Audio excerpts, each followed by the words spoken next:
Okay, guys, stick with me. This one is going to be hard. Oh, say can you say, oh, my brothers, oh, my sisters, these are terrible tongue twisters. Oh, say can you say. Said a book-reading parrot named Hooey, the words in this book are all phooey. When you say them, your lips will make slips and backflips, and your tongue may end up in St. Louis. Fresh, fresher, freshest. Do you like fresh fish? It's just fine at Finey's Diner. Finey also has some fresher fish that's fresher and much finer.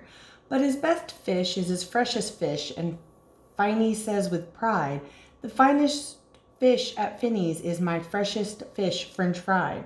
So, don't order the fresh or the fresher fish at Finey's if you're wise. You'll say, fetch me the finest French fried freshest fish that Finey fries. Do you see what I'm saying? This one's hard. Din's shin. We have a dinosaur named Din. Din's thin. Din doesn't have much skin, and the bones fall out of his left front shin. Then we have to call in Pinner Blinn, who comes with his handy shin pin bin, and with a thin Blinn shin bone pin. Blinn pins Din's shin bones right back in. Bed spreader, bread spreader. Bed spreader spread spreads on beds. Bread spreaders spread butters on breads. And that bed spreader better watch out how he's spreading, or that bread spreader sure gonna butter his bedding. Nobody wants their bedding buttered. Ape cakes, grape cakes. As he gobbled the cakes on his plate, the greedy ape said as he ate, the greener green grapes are, the keener keen apes are, to gobble green grape cakes, they're great. Are you having trouble in saying this stuff? It's really quite easy for me. I just look in my mirror and see what I say, and then I just say what I see. Now let's talk about money. You should leave your grox at home when you travel by air. If you take him along, they charge double the fare.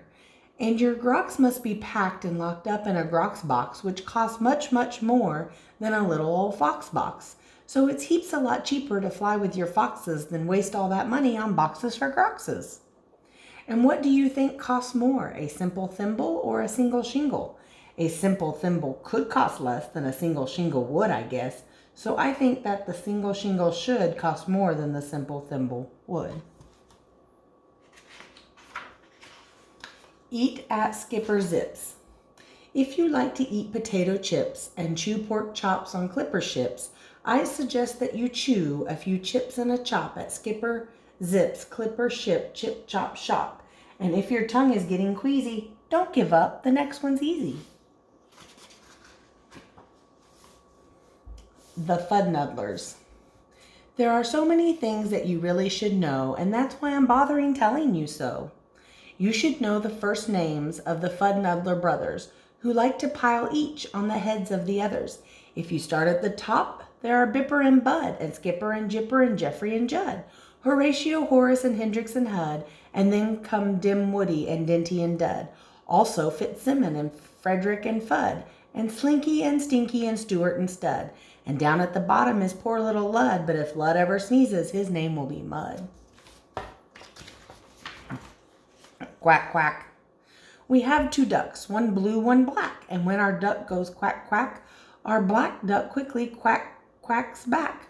The quack's blue quacks make her quite a quacker, but black is a quicker quacker backer.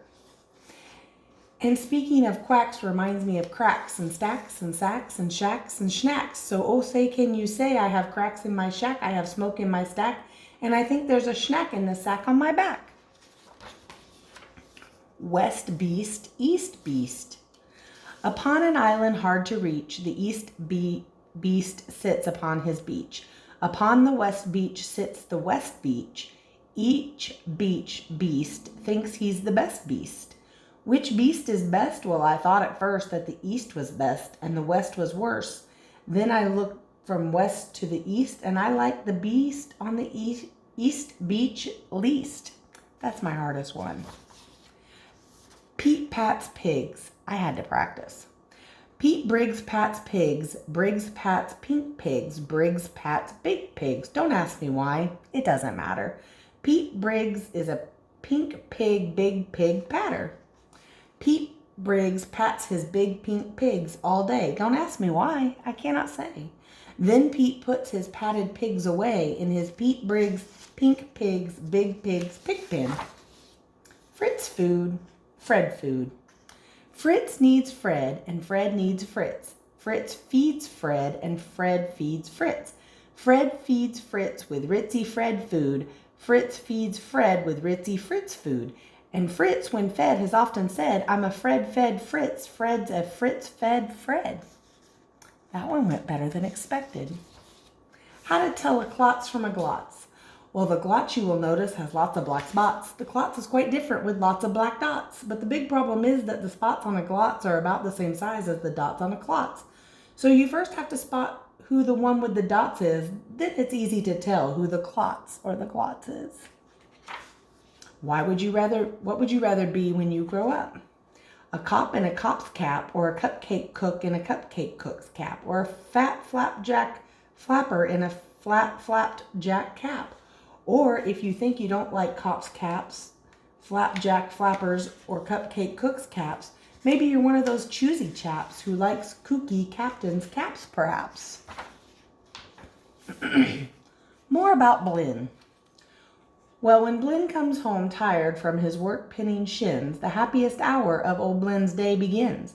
Mr. Blinn is the father of musical twins who, tucking twin instruments under twin chins, lull their daddy to sleep with twin Blinn violins. And oh, say can you say far away in Berlin, a musical urchin named Gretchen von Schwinn has a blue-footed, true-footed, trick-fingered, slick-fingered, six-fingered, six-string tin Schwinn mandolin. I did that one quick. Rope, soap, hoop, soap. If you hope to wash soup off a rope, simply scrub it with scrope. Scrope is so strong that no rope is too long. But if you should wish to wash soup off a hoop, I suggest that it's best to let your whole silly souped up hoop soak in a soapy Cooper's super soup off hoop sud soap.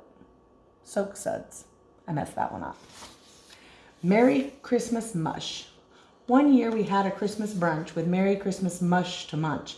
But I don't think you'd care for such. We didn't like to munch mush much. Nobody likes mush. Blech. And speaking of Christmas, here are some great gifts to give your daddy. If your daddy's name is Jim, and if Jim swims, and if Jim's slim, the perfect Christmas gift for him is a set of Slim Jim swim fins. But if your daddy's name is Dwight, and he likes to look at birds at night, the gift for Dwight that might be right is a bright Dwight bird flight night sight light.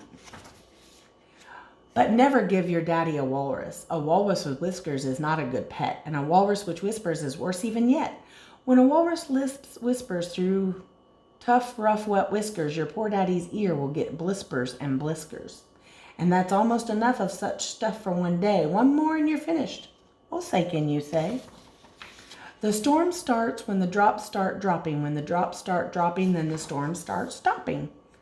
That wasn't that bad, was it?